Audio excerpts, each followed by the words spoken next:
नमस्कार दोस्तों। अप्रैल का महीना चल रहा है और राजस्थान में तापमान जो है वो तेज़ी से बढ़ता जा रहा है। तो इस अप्रैल और मई के महीने में मैं अपने नींबू के पेड़ों के साथ कौन कौन से काम करने वाला हूँ, इस वीडियो के बारे में विस्तृत चर्चा हम करेंगे। दोस्तों, मेरे यहाँ 3 उम्र के पेड़ हैं। कुछ नींबू के पेड़ मेरे 1.5 साल से ज़्यादा उम्र के हो गए हैं, कुछ 2.5 साल से ज़्यादा, और जो आप मेरे पीछे देख रहे हैं ये पेड़ 3.5 वर्ष से ज़्यादा उम्र के हो गए हैं। तो 3.5 वर्ष से उम्र के ज़्यादा जो पर्याप्त ऊंचाई के पेड़ हैं उनमें फल फूल आए हुए हैं। 1.5 वर्ष के जो पेड़ हो गए हैं उन पेड़ों से मैं फल प्राप्त नहीं करना चाहता, वो अपनी ग्रोथ की स्टेज में है। तो इन पेड़ों के साथ साथ मैंने क्या किया है अभी तक और क्या करना है इस महीने में, इस बारे में डिटेल से बात करेंगे। तो हम टॉपिक वाइज जो है वो इस वीडियो में बात करने वाले हैं। सबसे पहले हम बात करेंगे जो 1.5 साल से अधिक के पेड़ हैं उनमें पेड़ों की ग्रोथ के लिए हम क्या क्या करें। गर्मी में बढ़ते हुए तापमान में पानी का जो प्रबंधन है, पानी का मैनेजमेंट है, वो किस प्रकार से रखें। तीसरा, जिन पेड़ों में फल आए हुए हैं उन फलों की साइज़ में बढ़ोतरी के लिए क्या प्रयास किए जाए। चौथा जो है वो कुछ पेड़ों में, जैसा कि आप इस पेड़ में भी देख पा रहे हैं, कुछ फूल भी आ रहे हैं, उन फूलों को किस प्रकार से मैनेज किया जाए। और अंतिम टॉपिक जो रहेगा वो ये रहेगा कि गर्मी बढ़ने के साथ साथ पेस्ट्स का अटैक, फंगस का अटैक भी जो है वो बढ़ेगा। तो पौधों में रोगों का नियंत्रण किस प्रकार से किया जाएगा या उसके लिए क्या क्या प्रयास किए जाएंगे। तो आइए, वीडियो में आगे बढ़ने से पहले मैं आपसे फिर से गुजारिश करूंगा कि आप चैनल को सब्सक्राइब करें और वीडियो को पसंद आने पर उसे लाइक और शेयर ज़रूर करें ताकि मुझे सपोर्ट मिले। आप अब जो स्क्रीन पे पेड़ देख रहे हैं ये 1.5 वर्ष के हैं। कुछ ने अच्छी साइज़ पकड़ी है, कुछ कम ग्रोथ पर पाए हैं इक्के दुक्के, बाकी ठीक ठाक ग्रोथ इनकी चल रही है। और इन पे जो है वो नया फुटान भी आना जो है वो शुरू है और इनकी ग्रोथ चालू है। तो इसमें मैंने क्या क्या किया है ग्रोथ के लिए, देखो साथियों, सबसे पहले तो मैंने इनकी जड़ों की सफाई करके जो है वो इनके पानी का मैनेजमेंट इस तरह से किया है कि इनकी पार्श्व जड़ों को पानी जो है वो अच्छे से प्राप्त हो पाए। साथ ही इसमें कार्बनिक खाद का उपयोग मैंने किया है।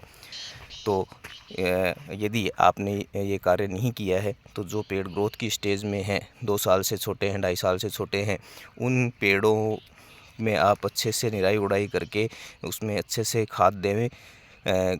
पेड़ों में वृद्धि के लिए आप नाइट्रोजन युक्त रासायनिक खादों का भी इस्तेमाल कर सकते हैं। कार्बनिक खाद डालनी है। NPK 19-19-19 या 11-11-08 विद जिंक के साथ जो है वो आप इसका उपयोग स्प्रे के रूप में कर सकते हैं।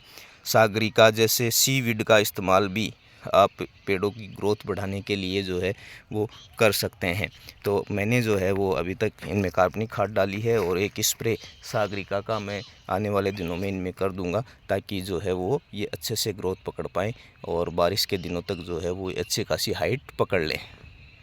बात करें पानी के मैनेजमेंट की, तो राजस्थान में और पूरे भारत में जो है वो गर्मी अब तेज़ी से बढ़ेगी। तो इस गर्मी में पेड़ों को पानी की जो है वो ज़्यादा आवश्यकता रहेगी क्योंकि सूखाव बहुत जल्दी आता है। तो प्रति 3 दिवस से और मैक्सिमम ज़्यादा से ज़्यादा 4 दिन, इससे ज़्यादा लंबा जो है वो अपने को नहीं खींचना है और 3 दिन से जो है वो इनमें अच्छे से पानी की पूर्ति करनी है, पौधों में नमी बनाए रखनी है ताकि जो पेड़ों में ग्रोथ हो रही है वो भी निरंतर चलती रहे और पौधे को पानी की कमी महसूस नहीं हो। जो पौधे फलों की स्टेज में हैं वहाँ उनकी साइज़ में वृद्धि के लिए भी हमें पानी का जो है वो अच्छा मैनेजमेंट करना पड़ेगा, उनको पर्याप्त पानी देना पड़ेगा। तो 3 या 4 दिन से जो है वो सभी पेड़ों में पानी की सप्लाई आप ज़रूर करें, उनको पानी दें और पर्याप्त नमी जो है वो बनाए रखें। अब बात करते हैं दोस्तों फलों के साइज़ की। मेरे 30-35 पेड़ जो 3 साल से बड़े थे उन पे काफ़ी अच्छी संख्या में फूल फरवरी में आए थे। हालांकि काफ़ी फूल जो है वो विपरीत हवाओं से झड़ भी गया था, लेकिन फ्रूट सेटिंग ठीक ठाक हो गई थी। ये देखिए, आप देख सकते हैं।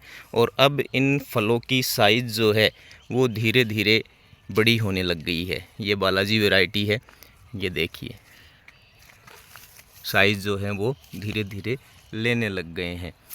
इसके अलावा इनमें कुछ मात्रा में पेड़ों में फूल भी आ रहे हैं। 2 वर्ष से बड़े जो पेड़ हैं उनमें मैंने फूलों पर विशेष ध्यान नहीं दिया था, हालांकि उनमें भी फ्रूटिंग जो है वो कुछ में है।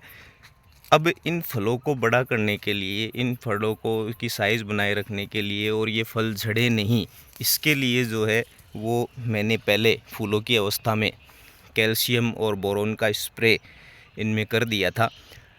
अब एक दिन पहले ही मैंने इनमें 05234 NPK का स्प्रे किया है, जिसमें बोरोन भी मिलाया है। 5234 में जो पोटास की मात्रा होती है, वो पोटास की मात्रा जो है वो इन फलों की साइज़ को बढ़ाएगी, और बोरोन जो है वो इन फलों के जो डंठल हैं उन डंठल को मजबूत करेगा और मजबूत करके इनको गिरने से बचाएगा। तो एक स्प्रे जो है वो 05234 का मैंने कर दिया है। 05234 के स्प्रे से जो है वो ये फल जो है वो थोड़ा जल्दी जो है वो साइज़ बड़ा कर लेंगे। साथ ही साथ 05234 और बोरोन का स्प्रे करने से जो फूल अब आ रहे हैं कुछ मात्रा में, काफ़ी सारी वैरायटी ऐसी हैं जिसमें अप्रैल तक, मई तक जो है वो फूल आते हैं। तो ये फूल भी जो है आप देख सकते हैं ये फलों में कन्वर्ट हो रहे हैं। 05234 और बोरोन जो है वो इनको फलों में कन्वर्ट होने में भी मदद करेगा। तो यदि आपका पौधा फ्रूट की साइज़ बढ़ रही है या आपके फूल आए हुए हैं, तो आप एक स्प्रे 05234 और बोरोन का इसमें कर सकते हैं। यदि आप ऑर्गेनिक करते हैं तो आप जो है वो सुहागा या बोरेक्स की कुछ मात्रा का उपयोग जो है वो पेड़ों में डाल करके इन फूलों को फलों में तब्दील करने के लिए कर सकते हैं। तो ये बात हुई फलों के साइज़ बढ़ाने की और फूलों की अवस्था के मैनेजमेंट की। अब यदि फूल आपके अधिक मात्रा में आ रहे हैं पेड़ में, और बात करें पानी की, तो चूँकि गर्मी का समय है इसलिए आप ड्रिप विधि से यदि पानी देते हैं तो थोड़ा थोड़ा पानी देते रहें, इनको नमी बनाए रखें ताकि सुखाव की वजह से फूल झड़े नहीं। लेकिन अत्यधिक मात्रा में पानी देने से या फ्लड के द्वारा बहुत ज़्यादा पानी देने से बचे। जल भराव की स्थिति नहीं आने दें। जल भराव की स्थिति आने से जो है वो फूल तो गिरते ही गिरते हैं, साथ ही गर्मी और अधिक तापमान और नमी दोनों मिलकर के पौधों में जड़ गलन की समस्या भी पैदा करती हैं। तो यदि फूलों की अवस्था में है तो आप पानी कंट्रोल से दें, इतना पानी दें कि पेड़ में पर्याप्त नमी बनी रहे। ये पेड़ आप देखिए, ये यहाँ पे ये जो पेड़ हैं ये 2.5 साल से ज़्यादा उम्र के पेड़ हैं। अब अपन बात करें कि गर्मी बढ़ने के साथ साथ जो कीटों का आक्रमण बढ़ रहा है, फंगस का आक्रमण बढ़ रहा है, उससे हम अपने पेड़ों की रक्षा कैसे करें। तो देखिए दोस्तों, 2 चीज़ें आपको ध्यान रखनी है विशेष रूप से। पहली चीज़ तो ये ध्यान रखनी है कि इस समय डाईबैक या कैंकर जो है वो आपके पेड़ों में शुरू न हुआ हो। देखिए आप इस शाखा को गौर से, ये शाखा जो है वो ऊपर से सूखी है। तो जितनी भी ऐसी सूखी शाखाएं हैं वो मैंने पहले ही अपने पेड़ों से हटा दी है। तो आपके पेड़ों में भी यदि इस तरह से शाखाएं ऊपर की तरफ से सूख रही हैं तो ये डाईबैक रोग का लक्षण हो सकता है। इसलिए आप इन शाखाओं को हटा दें और इस रोग के मैनेजमेंट के लिए जो है वो कॉपर ऑक्सीक्लोराइड या ब्लू कॉपर का स्प्रे अपने पेड़ों में करें। डाईबैक रोग की जानकारी के लिए और डाईबैक से मैंने किस प्रकार से कंट्रोल किया है आज तक, इसकी जानकारी का एक वीडियो चैनल पर उपलब्ध है। आई बटन पर आप क्लिक करके उस वीडियो को जो है वो देख सकते हैं। दूसरी बात अपने को ये देखनी है कि आपकी शाखाओं पर या पत्तियों पर इस तरह के गहरे भूरे रंग के धब्बे तो नहीं हैं। हालांकि मेरी पत्तियों पर तो नहीं है, ये एक शाखा मुझे दिखाई दी जिसमें ये गहरे भूरे रंग के धब्बे हैं। यदि ये कम मात्रा में है, जैसे मेरे इसी शाखा में है, तो मैं इसको हटा दूंगा। लेकिन ये पत्तियों पर यदि इसकी शुरुआत हो चुकी है तो ये आपके नींबू के कैंकर का लक्षण होगा, इसलिए इसके कंट्रोल का भी उपाय अपने को करना पड़ेगा। कैंकर कंट्रोल का तरीके का वीडियो भी जो है वो चैनल पे मौजूद है, आप चाहें तो उसे देख सकते हैं। तो इस प्रकार से विविध उम्र के जो पेड़ हैं, उन पेड़ों में ग्रोथ के लिए, फूलों के और फलों के मैनेजमेंट के लिए जो कार्य मैंने अब तक किए और करने वाला हूं अप्रैल और मई के महीने में, वो मैंने आपको वीडियो के माध्यम से बताए। जानकारी पसंद आई हो तो प्लीज़ आपसे निवेदन रहेगा कि वीडियो को लाइक और शेयर ज़रूर करें और चैनल को सब्सक्राइब करना ना भूलें। Thank you.